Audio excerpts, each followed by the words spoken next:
With the recent influx of Spider-Man films, such as the MCU Spider-Man trilogy and the upcoming Spider-Man Across the Spider-Verse, I thought why not go back to the original Spider-Man that came on screen in live action for the first time. That's right, we are talking about Spider-Man 1977, the direct opposite of Spider-Man 2099. That is still yet to come. Starring Nicholas Hammond as Peter Parker as Spider-Man, and this was 2 years after the birth of Tobey Maguire. The film that we are going to be looking at is a pilot film for the 1978 television series titled The Amazing Spider-Man, not to be confused with Andrew Garfield's movie. It also has 2 sequels, Spider-Man Strikes Back, which makes it sound like Spider-Man is a villain, and Spider-Man The Dragon's Challenge. The movie starts off with the doctor checking up on his patient when suddenly he zones out and heads outside. Moments later, the same thing happens with the lawyer and they both rob a bank and kill themselves. 2 well-dressed men come out of a corner and take the money and a pen with the weird symbol on it so as to hide the evidence. We are then introduced to our main boy, Peter Parker, with his Clark Kent looking ass trying to sell them pictures to J. Jonah Jameson, who refuses to buy them because he thinks Peter is a shit photographer.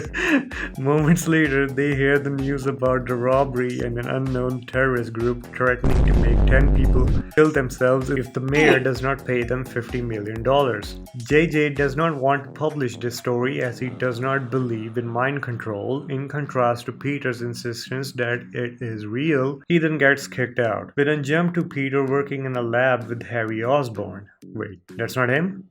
He's not in the movie? Oh, okay, it's some random dude. They both are working on a radioactive experiment that results in the formation of a radioactive spider that later bites him and gives him cancer. It does not even look like a bite. He then leaves for his home and is met by Mary Jane. Oh my bad, it's not her. Outside of his lab, he gets chased by a car into a dead-end street, and we get to see the first instance that Peter shows his wall climbing powers to avoid the car that eventually crashes. Turns out it's another one of the mind-controlled robber case. Peter then gets interrogated by Captain Barbera that sounds and acts more like the J.K. Simmons version of JJ. Where you been? Looking for you all morning. Why don't you pay your phone bill? Where were you? The cop says nobody came out of the alley. Peter, the awkward and dumb kid that he is of no use to the police because he was not using his eyes and was instead admiring his newfound powers. Back at home, Peter tests out his newfound powers in the funniest montage ever made with the goofiest music.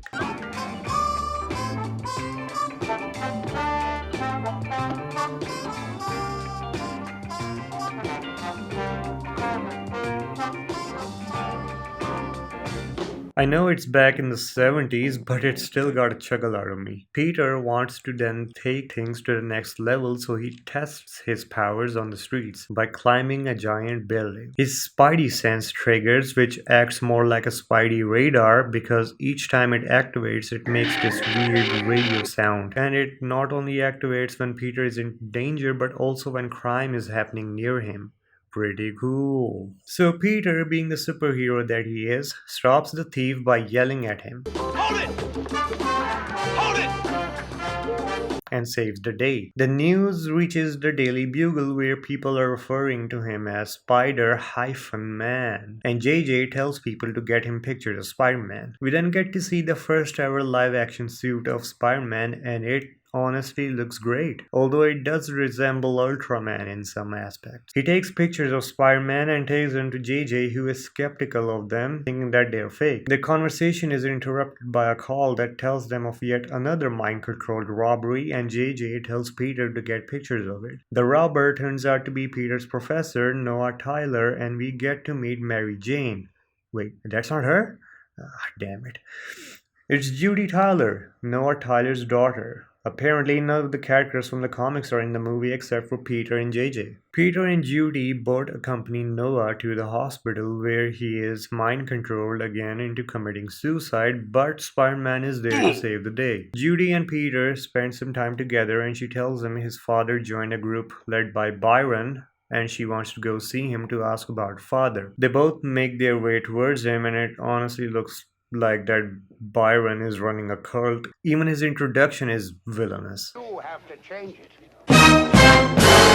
They're both kicked out because they are not official members. Peter then makes his very first web shooters, which do not look like they are very practical. His spider radar gets activated when Byron starts to hypnotize the group members. So he suits up and climbs the building that Byron is in. Inside, we get our first fight scene. Spider-Man fights these karate masters with wooden sticks, all while the same goofy music plays in the background. He even donkey kicks one of them before swinging away. Another robbery takes place, and this time it's a choir singing lady. Captain Barbera talks to Peter, asking him to arrange a meeting with Spider-Man as he wants to talk to him because he seems to be connected to these terrorists. And Peter agrees.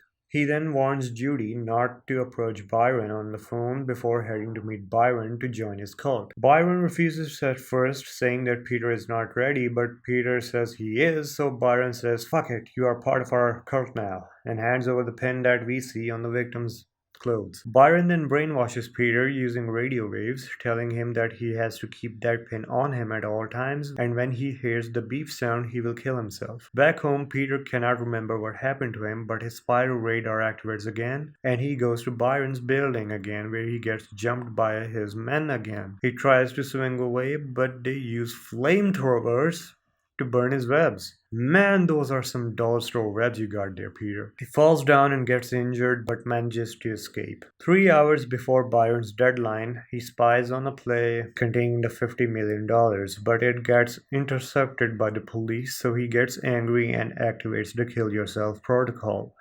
People position themselves at their respective places, including Peter, but his pin accidentally drops, so he becomes free of his mind control.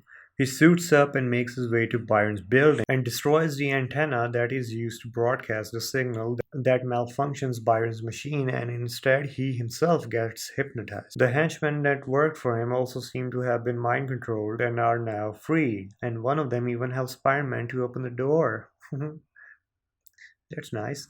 Spider-Man then instructs the hypnotized Byron to turn himself in, to which he does. But before that, he does ask Byron to take pictures of him with his 3 henchmen, which he hands them off to JJ, who happens to be at the precinct where Byron gives himself in. The movie ends with Peter and Judy walking off. Now, I have to say, for a 70s Spider-Man film, this movie was great. There were some plot inconsistencies, like how Judy got under mind control, but she later tells the audience at the end of the movie that she joined the cult, which is lazy writing at best.